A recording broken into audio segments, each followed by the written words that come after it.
That's Nick. And that's Joseph. And today we're here to talk about Tyler Perry's A Madea Homecoming, which Netflix is releasing February 25th, 2022. I don't even know what to say. I think if you like Madea movies, then you will probably like this one. Which I believe is the 11th? I have watched them all. There's something to enjoy about each of them, but overall, these are not well done, well written movies. Well, I think what's lacking is kind of a progression or an elevation in Tyler Perry's storytelling, especially with his main character, because he is comedically inclined and he is vibrant as Madea. So I think you brought up a good point watching this. It's if somebody else could just get in there and write the script and then let him do what he wants to do. I just wish someone else would write and direct and then let him come in and just play Madea. I can't stand Uncle Joe. Certainly can't stand Tyler Perry playing a character out of costume. So because the first one was not directed by Tyler Perry. It wasn't? No. Well, that's not the best one. That's not a great movie. But I think at this point, with how with Kimberly Elise, Diary from a Mad Black Woman. Yeah, with as popular as Madea is, I feel like it'd be really fun if he continues this sort of character in other people's stories. Because he is quite funny. But he wanted the last one to be it, right? So but apparently Netflix has reached a soft spot with him, and here we have Madea being foul-mouthed because this was rated TV MA. Yeah, this is the first time this is such a waste of like an R basically rating. My first note is actually motherfucker because I'm like, did he just say that? Yeah, Madea says the F word and another character says it. We also hear the full lyrics to the Cardi B, Megan Thee Stallion song WAP. Yeah. So it just seems like such a waste of a rating because that's really the only sort of provocative content. Okay, but let's get to the basic story. One more thing. All of the advertisement for this on social media, it really revolved around, even the font of everything is recalling Beyonce's Homecoming short film and concert, right? And there were lots of clips of Tyler Perry sort of doing a Beyonce type thing. That has nothing to do with this story.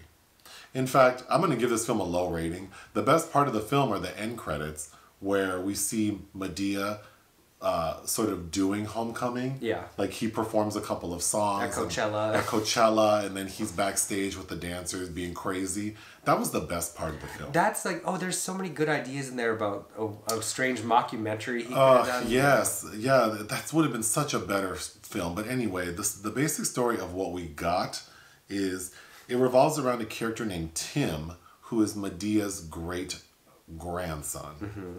And he's coming home from college for graduation, which was very confusing to me because it looks like he's driving home like long distance. So is his graduation happening at the college and is everyone driving out to the college? I don't know. But he's also a valedictorian, which I didn't realize colleges had valedictorians. Yeah, it's usually like summa cum laude. Yeah, I was very confused by that. And we also don't know like what he's getting his degree in. Like, does this school only have one college? Like, what? Aren't there multiple disciplines? But anyway, Tim is traveling back home with his friend Davi. And immediately it's clear that Tim is gay. And we assume Davi's his boyfriend. And they're talking about how he's going to tell his family. He doesn't say that he's gay. He just says he's going to talk to his family about clearly that he's gay. So to wrap it up, the night before graduation, they're having like a party. Tim does tell his family, he says, I'm gay. And everyone goes like, boy, we already knew that. We were waiting for you to tell us. So obviously they're very supportive of him. But that's overshadowed by Tim's dad. So Tim's mom is divorced from the dad. And we're made to believe the dad is like a total creep and did his mom crazy. But for some reason, he wants this man at his graduation. Okay. The lawyer who helped the mom divorce the dad is also the mom's best friend. This beautiful woman who shows up to this house wearing like a very revealing like little black dress. We find out that her best friend / attorney is in a relationship with her ex-husband. Yes. And they're going to get married. So, of course, everyone is like, WTF. Agog. Yeah. But the bigger gag is we find out his little friend Davi, he's not gay.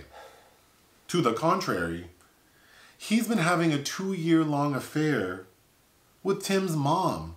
Which is a bombshell that blasts this film wide open, if you will, and leads us to a lot of questions about what was going on with Let's Tim. get into all that. But, so of course, everyone's like, well, they are shocked at first, but by the next day, they're like, well, she deserves to feel love and blah, blah, blah. And it's like, wait. Y'all already knew Tim was gay. And y'all already assumed that this little Davi was his little boyfriend. And then you find out that he asks the mom to marry him and she says no. The only reason she says no, not to preserve her child's feelings, but because she finds out Davi is supposed to go back to Ireland. Because Davi's great aunt, or great aunt, and his like cousin or someone show up to celebrate. And it's the great aunt who says, you know, you agreed if we pay for you to go to school out here that you would come back and take care of the farm. So that's the only reason the mom doesn't marry him. But in the very end of the film, after his graduation, the great aunt says, I want you to be happy. I'm not going to control your life. You stay in America and marry this woman. And she says yes. The end. Boy, this shit was so stupid. Let's go back to Davi for a minute. Davi, who introduces himself as being from Europe, is Dutch and Irish. Looks like neither of those from those two places, and doesn't sound. There's a hint of an accent that falls to the wayside rather quickly, but that's to set up another major component of this film, and a really odd component is this great aunt showing up, played by Brendan O'Connell, as Agnes Brown. And right away when he came down, I'm like, Agnes Brown is the name of a 1999 film directed by Angelica Houston, who's playing Agnes Brown. That was a book written by him. And this man... This actor wrote that book? Yes. Oh. And this is a character he's originated on the BBC. There's a television series and I believe other films. So he's kind of like the Tyler Perry of Ireland, if you will, with this... That poor man wasted his little character on this dumb movie. And is known for being very foul-mouthed, which I guess was downplayed here. But Jennifer Gibney, playing Cathy, the woman accompanying him, is his wife in real life. And she plays his daughter. That's his wife? Yeah. I hated her hair. She had nothing to do in that this. Poor lady looks so crazy. Yes. But they are so crunchy that it does not seamlessly blend at all. This movie, the story and the... You know, again, I have seen all the Tyler Perry movies, been to many stage plays. I'm a fan in general, despite the lack of quality for a lot of this shit. But it just seems like you said, it's not progressing. This story feels so dated. It just feels so dated and stupid. And then when these two Irish people walk in and they look crazy, and then we have this man in drag who's not even that funny. And the whole, like, things, so he shows up and of course they're like, a white person at my door, and they slam it. Like, what year is this? Where do they live? And then this character is talking to the family and they're all looking at him like they've never seen a white person. I just thought that was so archaic. Then the person's talking because they're from Ireland and they say something about someone getting their knickers in a bunch. And of course everyone mistakes that for her saying the N-word. And it's like, even that's... Which has nothing compared to that Kevin Bacon Queen Latifah scene in Beauty Shop. Moniker. I don't... Tyler Perry is losing it for me because I think these stories... You know, I know Spike Lee had a lot to say very early on, but I think I'm kind of on this bandwagon of like, it's just so regressive. Like, it is, but you know, it's kind of like he's using the old tools that got him where he was. He is funny as Madea, and again, it's just he's not a good storyteller. Or a good screenwriter, and so I think he really needs to allow somebody else to kind of come in and help with that. I couldn't write any notes because there were just so many things that I found stupid. But overall, I just think, like, I like drama. I like foolishness. You know, the soap opera nature and the highs and lows and the sort of emotional 180s that happen in a Tyler Perry story, I do find entertaining at times. But I think it's gotten to a point now where it's like, this is not representative of black people. Because you're just presenting all this trauma and then people just being like, oh, it's okay. And I just think, like, what are you saying with that? Like, what? No. Like, we need therapy too. We need to talk about things. Not everything is okay. You can't start sleeping with my boyfriend, Mom, and marry him. And, like, and then I'm going to be like, well, I just want you to be happy. Yeah. Or, like, people getting molested or domestic violence or drug use and everything's just like, oh, we just got over it. That's not how things work. And I think the constant portrayal of black characters in this way, I think could ultimately have a negative impact because Tyler Perry is such a force in Hollywood. So is this going to be what people think of when they think of black people? 50 years from now when they look at Tyler Perry movies? It just seems so like no progress has been made. And if I were a black filmmaker, I would love to know what contemporary black filmmakers think of Tyler Perry. Well, I know what some of them think, but... I do too, and it's not good. And I can see why. No, but let's talk about that mother, Laura. Tim's mom. Yeah, Tim's mom. Because the bombshell of Davi proposing to her... She has a scene with her sister. There's a sister that's a cop, which is also a running thing in this family, which is not eloquently addressed. But her son comes out, she's talking to her sister on her bed, and the sister's like, oh yeah, the boy's coming out. And she's like, well, only one of them came out. Because, of course, so she knew full well that not only does her son have feelings for this man, but everybody else is interpreting this man as being in a relationship with her son and just not really being able to articulate that. But never before has Tyler Perry so directly addressed, homosexuality. He's been dropping little things here and there, like in TV shows and... Well, Why Did I Get Married Too? And Meet the Pains, he on that TV show. So I feel like he's getting closer to coming out of the closet. I don't think so. Maybe in like 2032. When he's in his 60s, he might, he'll pull a Clive Davis and say he's bisexual in his memoirs. I don't know. Richard Pryor. But I did appreciate that aspect of it. And of course, I appreciated this family accepting him. And yeah, I mean, Tyler Perry as Madea is funny. I just think that it's too much Tyler Perry writing.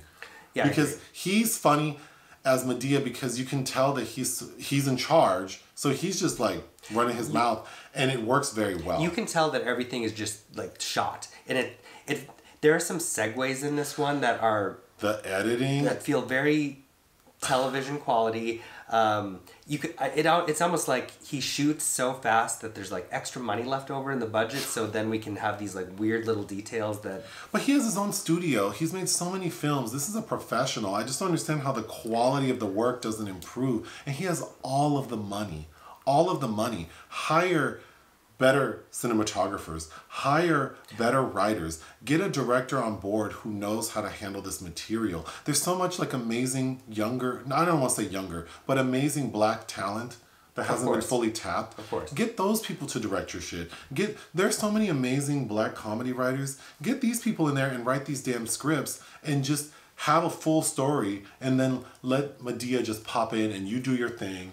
And these talented editors can all work together to put together something that would certainly be better than anything Tyler Perry would do on his own. Right. And, you get the sense that a lot of these, because of how fast they're shot, a lot of the best scenes are probably improvised. Mm-hmm.